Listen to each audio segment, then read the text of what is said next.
Welcome to the Family Tree Magazine podcast. This is the show from America's #1 genealogy magazine. I'm Andrew Cook, editor of Family Tree Magazine. Many of the most important records for family history here in the U.S. are created by government entities, but some of those agencies are more cooperative than others when it comes to releasing records for public consumption, including for genealogical research.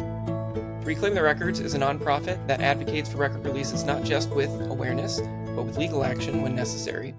We've asked two members of the organization back to the podcast to share about what they do and what they're working on. Brooke Schreier-Ganz is founder and president of Reclaim the Records, and Alec Ferretti is director and I'm using their term here, annoyer of government agencies worldwide. Welcome to the podcast, Brooke and Alec. Thanks for having us. Thank you. So I teed you up a little bit there, but what, in your own words, is Reclaim the Records' mission? Reclaim the Records is an advocacy group. We are made of genealogists, but also other people who use records in our daily work. It could be historians, journalists, researchers of all types. And what we do as an organization is to identify, acquire records that are held by government archives, government agencies, government libraries. We often do this through freedom of information requests and, if needed, lawsuits. Basically, we figure out what government agencies may have copies of records that would be very useful if they were made public, that ought to be public, that were usually funded with taxpayer money, don't really have any legal restrictions, but have an actual restriction on their use, either by forcing you to go to a specific location or not allowing anybody to see them at all in some cases.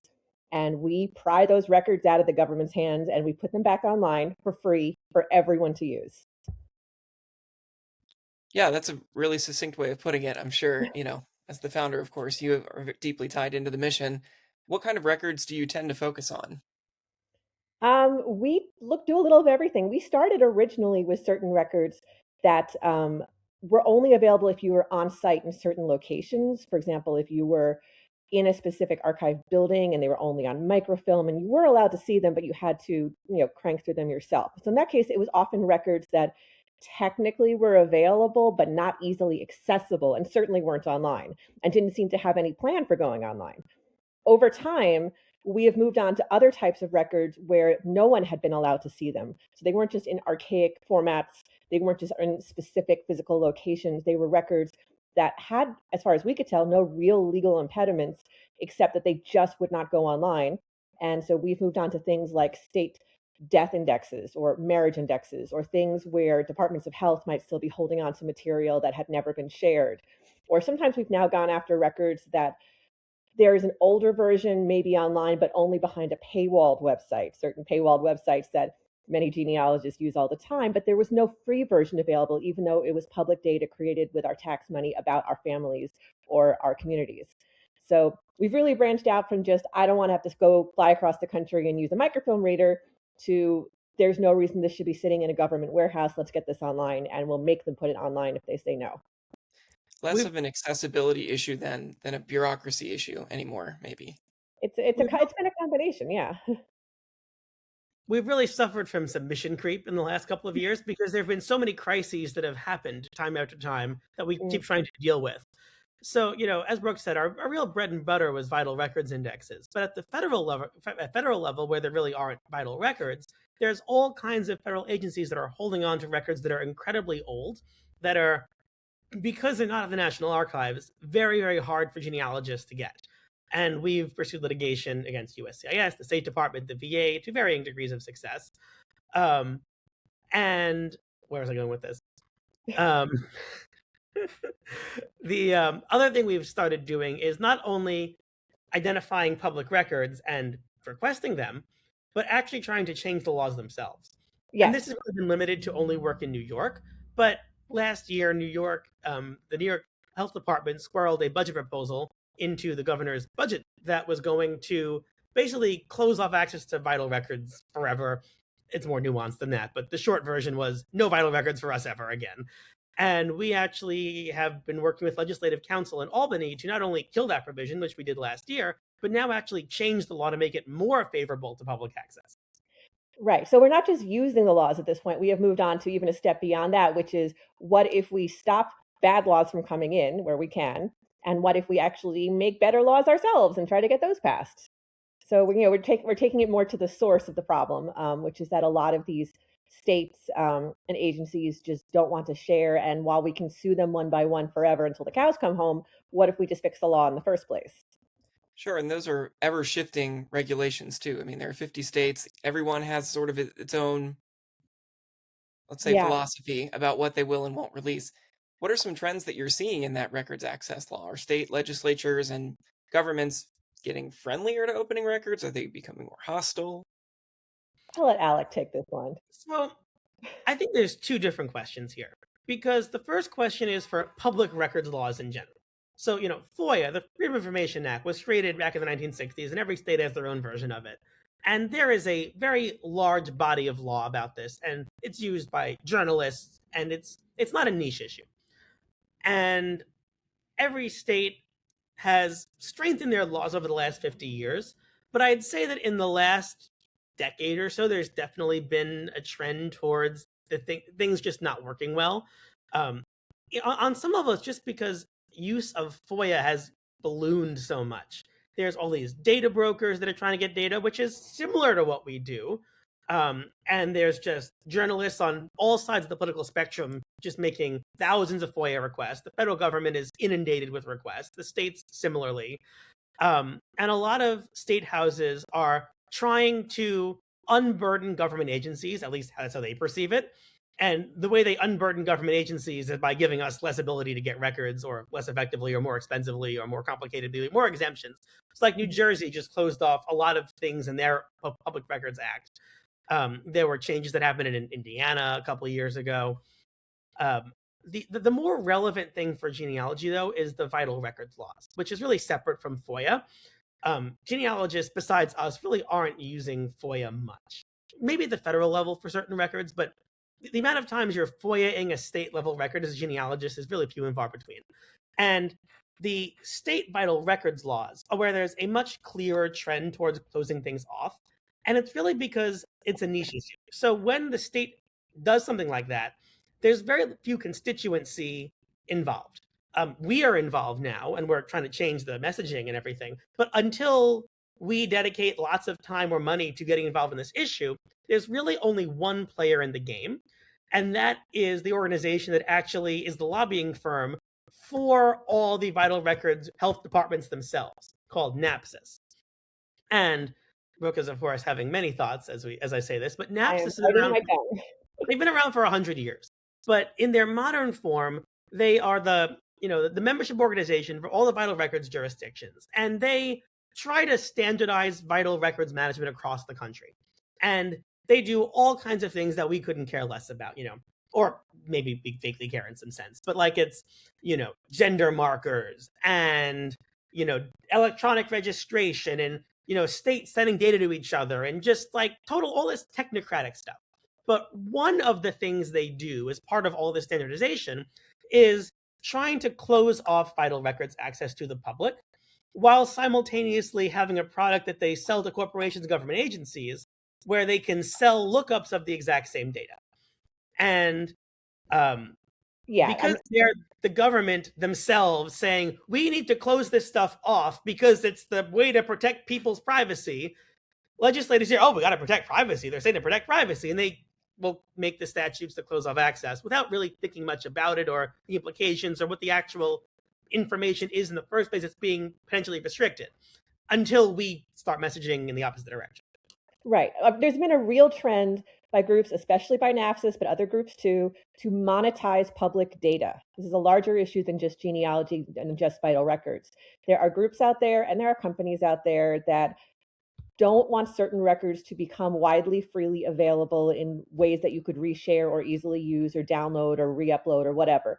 They, on the one hand, are saying things like privacy or this is our work product or things like that. And on the other hand, they are selling these things over and over in their own online proprietary systems for lots of money. And that could be anything for some of the for-profit companies whose websites we all use all the time, to groups like NAPSIS, as Alec was just saying, who on the one hand is saying, we, the government, think these records should be closed. But on the other hand, they as an organization are selling it, not just to the US government, but to foreign governments, to commercial entities, to insurance companies, to catalog companies so that they can go through their list of catalog recipients and see who actually died in the past year so they shouldn't get the J. Crew catalog again. I mean, they are speaking out of both sides of their mouth that these records are precious and valuable and amazing. At the same time, they want to close off the access so that they can be the only ones who have the access, so that they can sell the access over and over, and we, the public, don't get the access.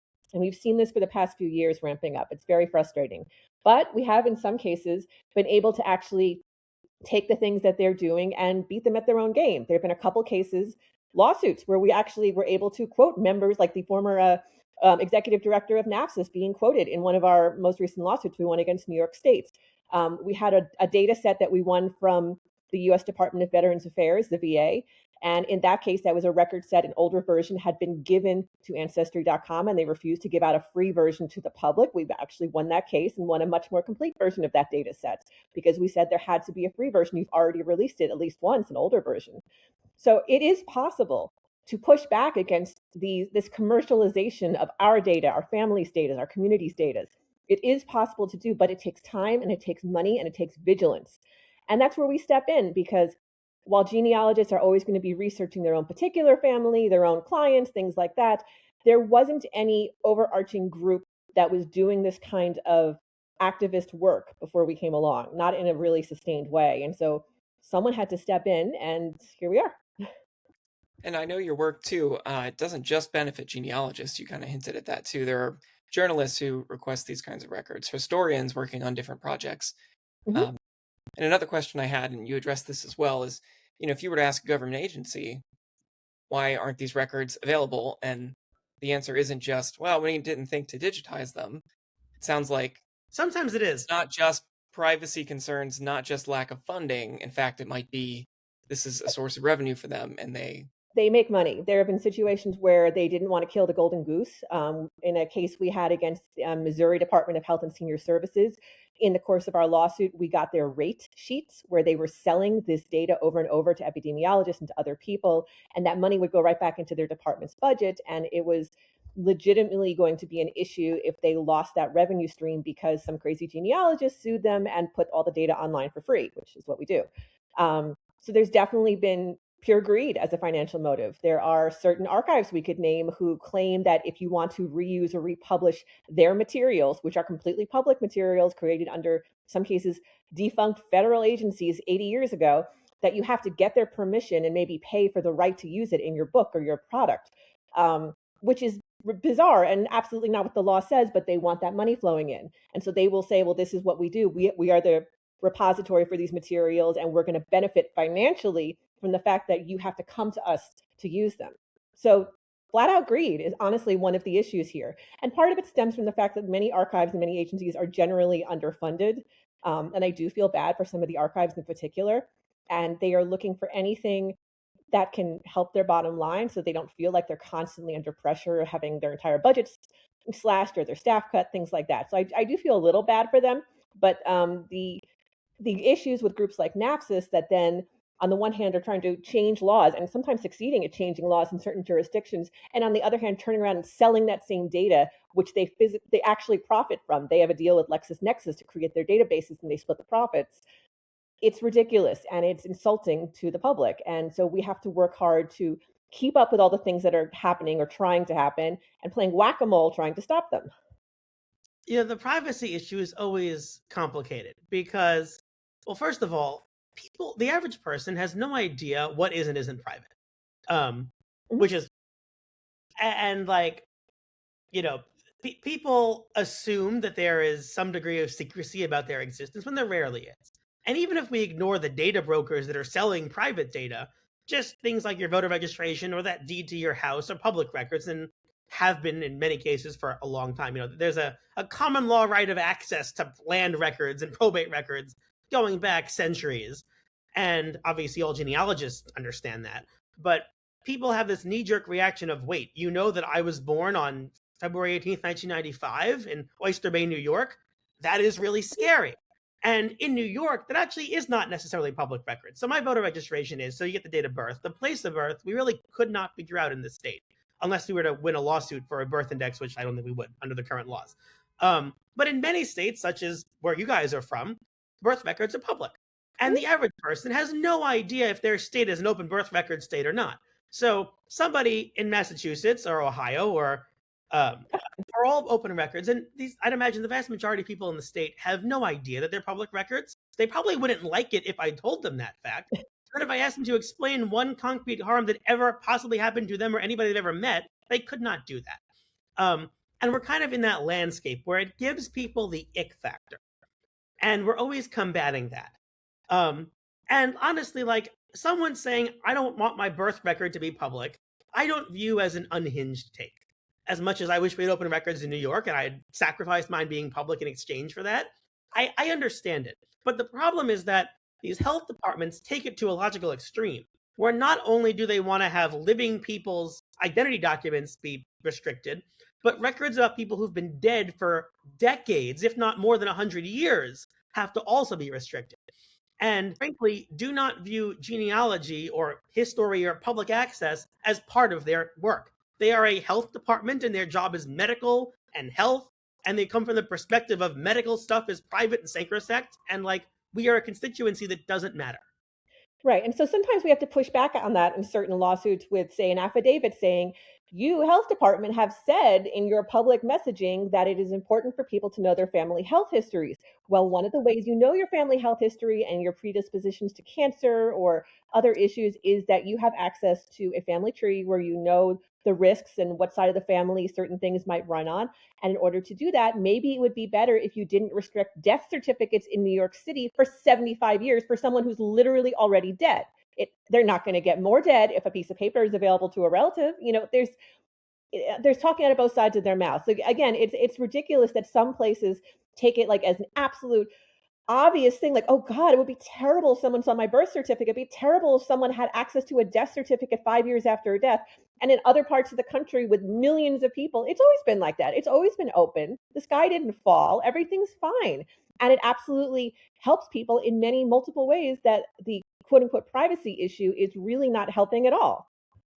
And to back up a little bit for our listeners who maybe aren't quite as up on what these different access laws are, as you hinted towards, the Department of Health in each state is usually tasked with the more recent birth, marriage, and death records. Right. And it varies state by state, but some places will gate records going back, birth records created less than 100 years ago are private. You have to be a direct family member, whatever. Or 0 years. There's such a range, and every place thinks the way that they do it is the normal, correct, obviously right one. But that's not necessarily true. And in many other countries, it is much more lenient for access rights, or at least for basic information access rights, than it is in certain states, which is crazy. Yeah, and so once you've successfully lobbied to have a group of records released, or you've won a lawsuit for the release, how do those records become public? You said that you make them free, but do you host the images and scan them, or are they? Do you partner with somebody? How does that work? Well, if you look at things it depends who we're dealing with in order to get the record. And I should say, we don't always need to have a lawsuit. Some places you just need to have a knowledge of that state law or the federal law, FOIA, if you need to, and to maybe have it on an attorney's letterhead, and to show an organization or an agency, hey, you're actually going to have to say yes to us. This isn't under your discretion at all. So to use an example, in Maryland, the Maryland State Archives has phenomenal stuff with a very small embargo period, especially for deaths and for marriage records in Maryland. But you could only see them if you were on site in Annapolis using their machines, cranking their microfilms. Some were digitized, some were not. In that case, we had someone who is an intern for us, a PhD student, be able to talk to them and work on a project for a long time saying, actually, you have to digitize all the ones that aren't done yet. You have to give it to me on hard drives. We will pay you for the hard drives. We'll pay for shipping. We're not trying to get something for nothing. But if you already have the records, we would like to have the copies too, and we'll pay for the access. And once we have our copies, what we generally do of whatever kind of records they are, be they digital records, be they images, PDFs, CSV files, which comma separated value text files, database files, we generally upload them to the Internet Archive, which is a separate nonprofit, an awesome one based here in San Francisco, archive.org. It is not archives.gov, which is the National Archives NARA, archives.org. And the reason we use them is they're dedicated to making data freely available, and they don't charge us for the hard drive space. So we tend to upload there, but then we put all the pointers from our website to where the actual files are stored. We as an organization generally do not get involved with doing indexing, transcription, things like that. We basically want to work on identifying the records, acquiring them, putting them online, telling everyone what we just did, and they will figure out how to either put it on their own commercial or free website, maybe make their own transcriptions of some or part of them, whatever they want to do, fine by us, and then we move on to the next project.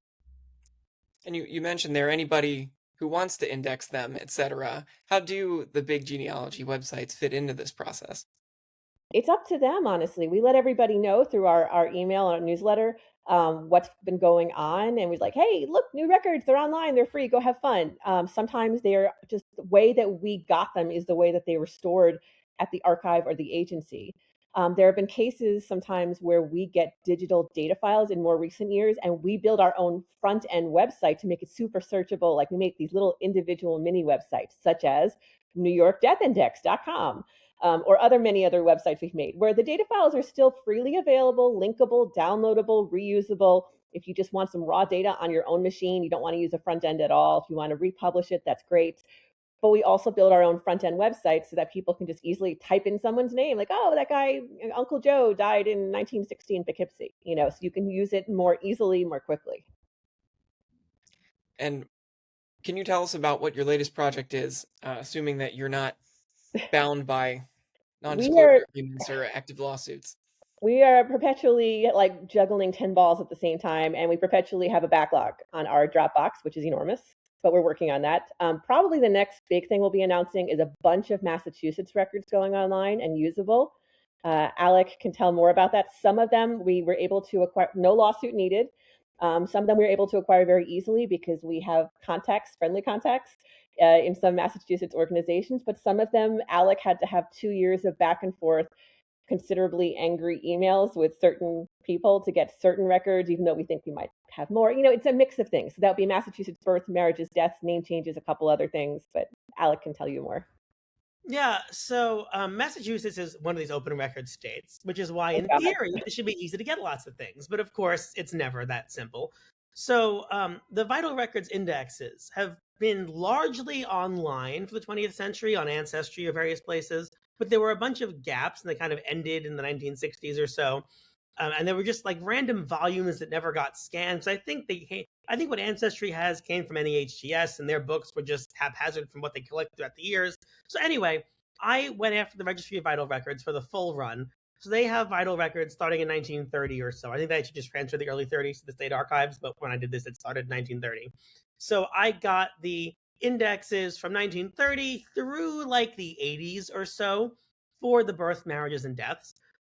Potentially more exciting is records of like name changes and amendments and delayed things. We've also obtained some, which again, there was like 1 or 2 volumes that might have been online, buried in Family Search, but we're getting the full set now and putting everything together.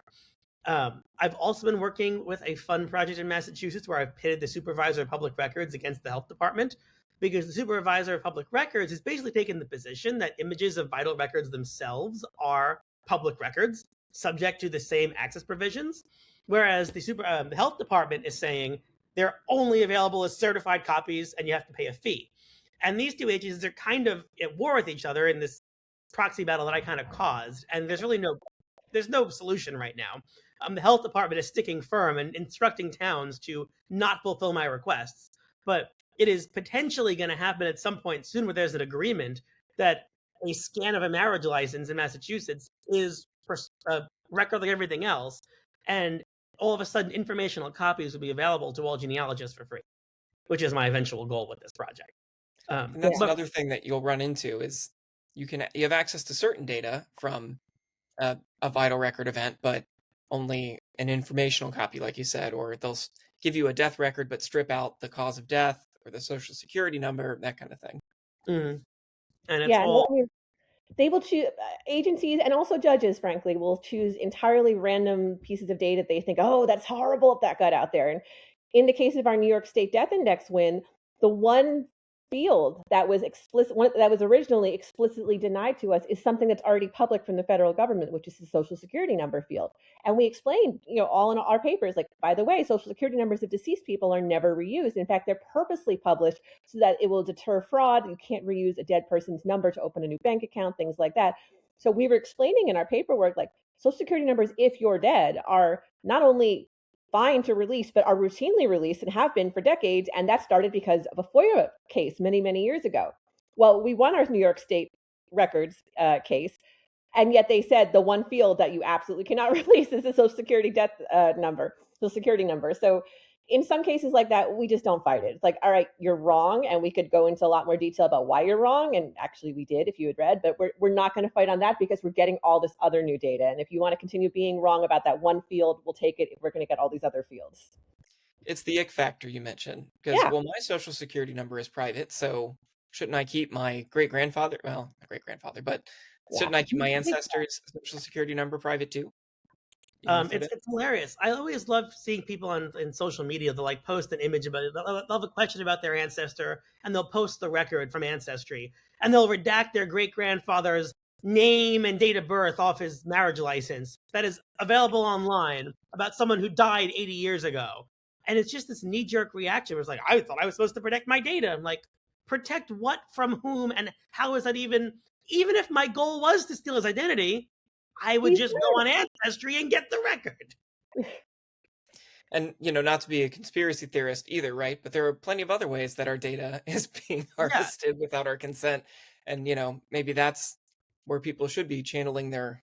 Yeah, no, that's absolutely right. There are so many worse things going on in terms of buying and selling data, while at the same time, closing it off through public channels, that is so much more egregious and so much more worrisome than historical documents that are open in some parts of the country and not open in other parts of the country. People are really looking at the wrong things. And frankly, a lot of the issue is that a lot of genealogists don't have any appetite for a fight of any sort. They tend to be older people. They tend to do this when they have more time available. They tend to be somewhat introverted. I can sympathize. They tend to want to do things online. They want to, if they meet up with their friends for a genealogy talk, sit with them and have coffee cake afterwards and maybe talk about grandma. And all of that's lovely, but that's all there was for a long time. There was no one doing the lookout and the work and I think I want to sue the government for fun. And this is going to be my job for 10 years. Like, no one had the appetite really for fighting back, for tracking to a large degree. Maybe there were some people who were interested in tracking or complaining about it or telling people online, isn't this terrible? We should write a letter. We should write lots of letters. But there wasn't actual pushback in a concrete way. And that's the most important thing, is not just to complain about it. It's not just to notice it, but to actually fight. And that means fighting back when it happens, fighting for records access, fighting to push back against bad law changes, fighting to actually implement new laws that benefit all of us.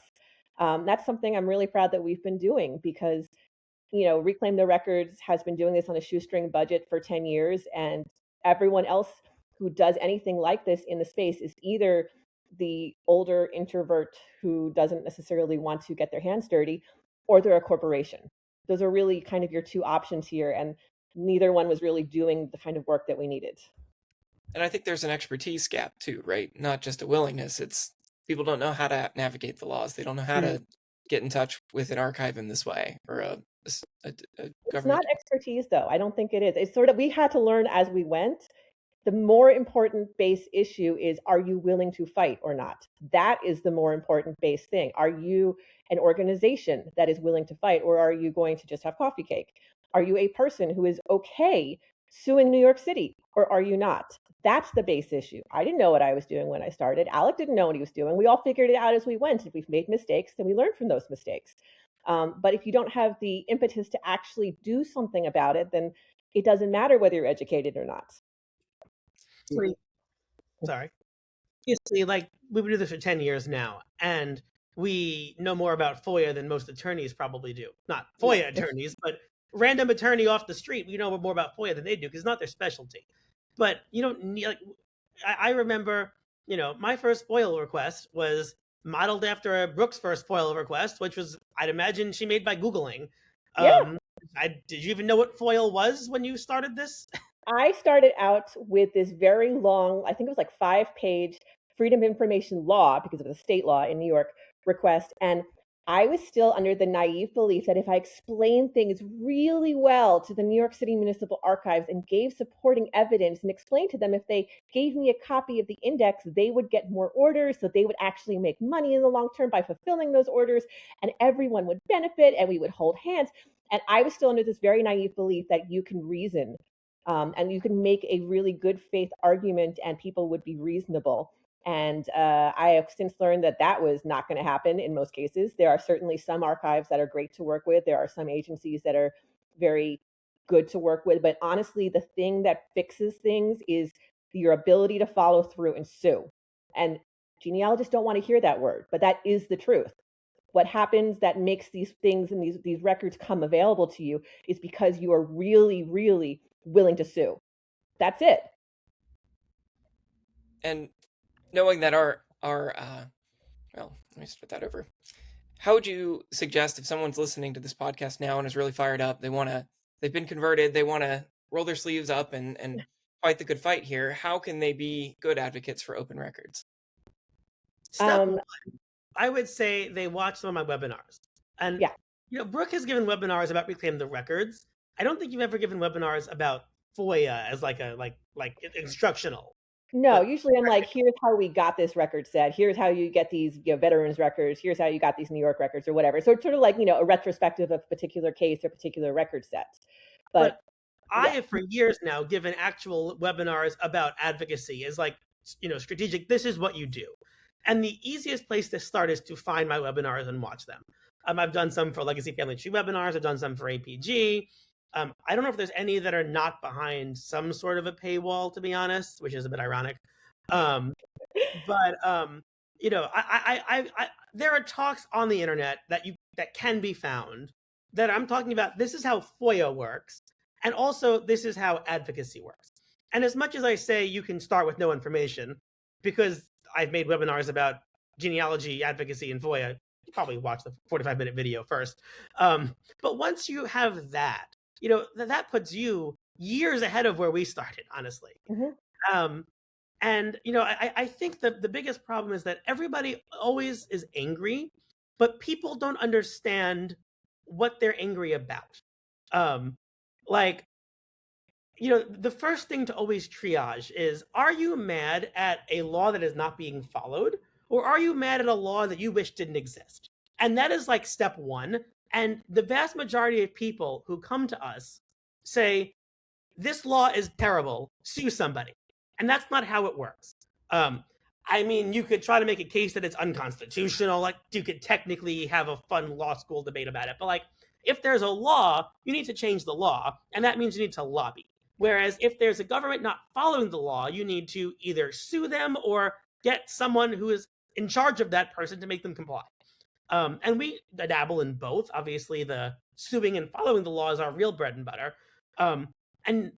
Even from there, the next step is, why aren't they following the law? And, we talked about this earlier about, is it a money thing? Is it a privacy thing? Is it just a bureaucratic thing? But you need to have an understanding of what is happening behind the scenes, which often requires making more FOIA requests. But once you have that understanding, it really puts you in a position where you can understand what can be done. And I'm actually working on a webinar that I've not given yet because it has not been created fully. But it is not just this is how FOIA works, but these are the kinds of fun operational records about the government that I FOIA to learn about how they do things, to then tee up litigation for actual genealogical data sets. And that is the knowledge gap that basically everybody who's not us has. Because I'm always requesting people's calendars and meeting notes and emails and all this kind of dirt.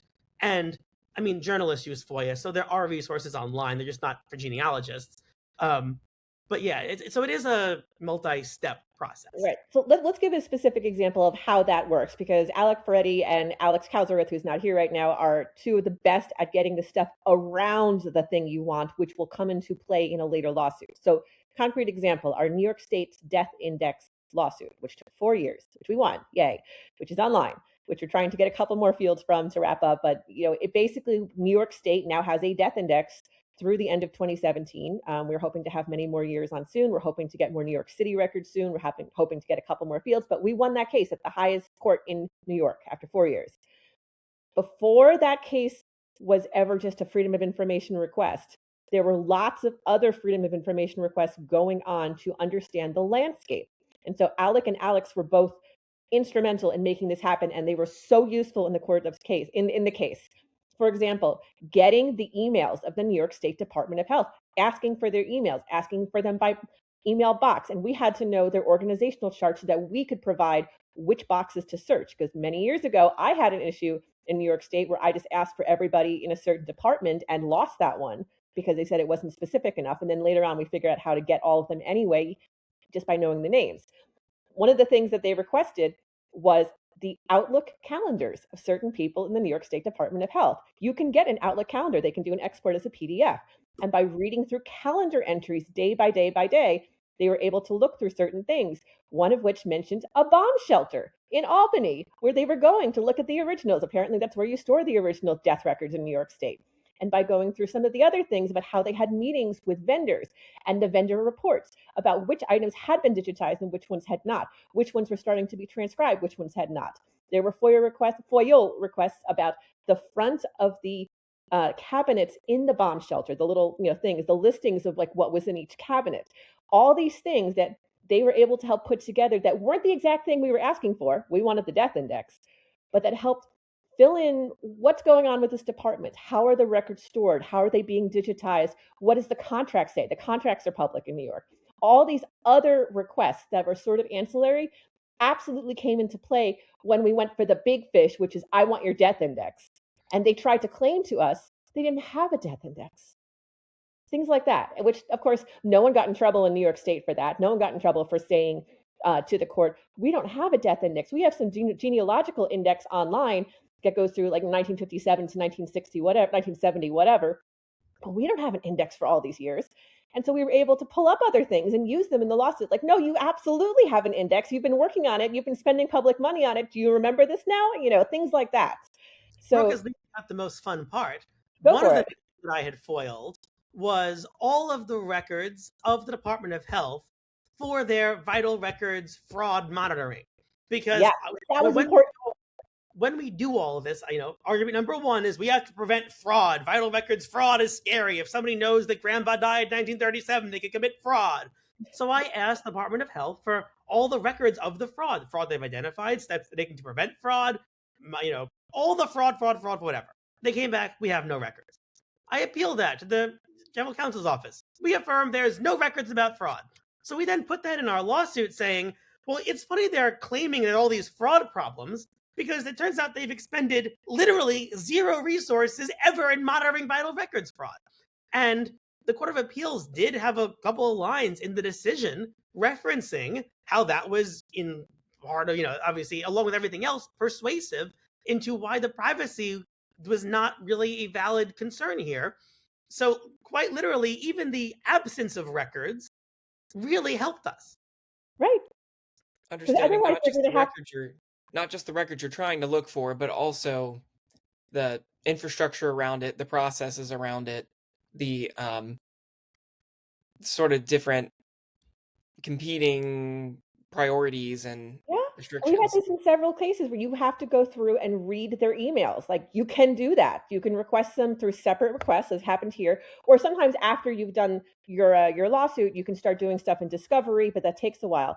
It's fun to read their emails about us and what they say about us behind our backs, because they think no one's ever going to see. Of course we see them. Of course we see how they're referring to our organization, to us individually. I get referred to by my initials by a certain department. I mean, like, they don't like us very much, and that's great because we win. God bless America. That we can make these requests and bring all this information to light. Yeah, no, I think it's also important to sort of mention, how do I say this without being partisan? We are very lucky to live in a country that has these sorts of laws available both at the state level and at the federal level. We are very lucky that we have this sort of system put in place. It is very important that you use these laws because you are able to use these laws, because we have them and we should make use of them in a time when sometimes having access to materials that are about things happening in government agencies, large and small, is not always the easiest to obtain. And also it's fun to then eventually read what you turn up.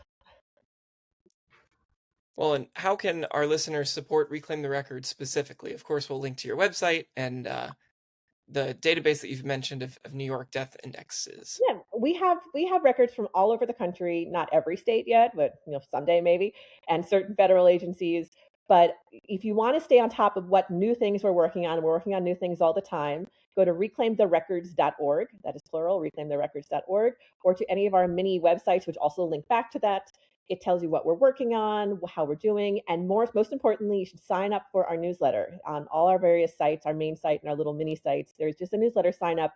Every once in a while, we tell people what we're working on. We also take suggestions by email or by form. If you know about a specific record set in your corner of the country or your corner of expertise that is held by a government archive, government agency, government something, it cannot just be a privately held record, it has to be a government held record, and you think it ought to be available, but it doesn't seem to really be available or accessible, let us know. We don't have the ability to monitor every part of the country, but you do. You know what's out there and really is being withheld by some clerk who won't let you see the book yourself, but they can see it. Or there's an issue with a certain state death records never becoming public, which is insane. And all these things are things we can look at over time and work on. And honestly, we are a nonprofit. If we had unlimited money, we'd be launching unlimited lawsuits tomorrow. But we don't have unlimited money, but we could. If you would like to support our work, we would like to talk to you and work with you and work with your organization if you're with a genealogy organization and get more of these records released. And if any of you watching are litigators, we will find records in your state, probably. Right. I mean, that's another thing too. Like, we could use more pro bono attorneys, but they have to be pro bono attorneys who know about their particular state's freedom of information laws, which go by all sorts of names, the Sunshine Law and Open Records Act, things like that. And occasionally we are approached by lawyers like, I love what you're doing. And like, do you have any experience doing this? And they're like, no, because it doesn't pay anything. And so they're all involved with, corporate law or tax law or something like that. But if you are an attorney, maybe you want to think about learning about your state's freedom of information law. Every state in DC has one, and becoming more aware of what the issues are there and potentially taking on more cases to help the public use those laws to get more records. Sounds like fun work, important work, and something that can cast a light not just on history, but also on how the government runs and how, we can interact with it. Well, thank you both so much, Brooke and Alec, for joining us, and good luck in your records requests journeys. Thank you. Thank you very much. Thanks for joining me in this month's episode of the Family Tree Magazine podcast. You can find the show notes from this episode and all episodes at familytreemagazine.com/podcast. While on our website, you can also sign up for our free email newsletter where you'll receive free genealogy resources each weekday, including links to new podcast episodes as they're released. Until next time, have fun climbing your family tree.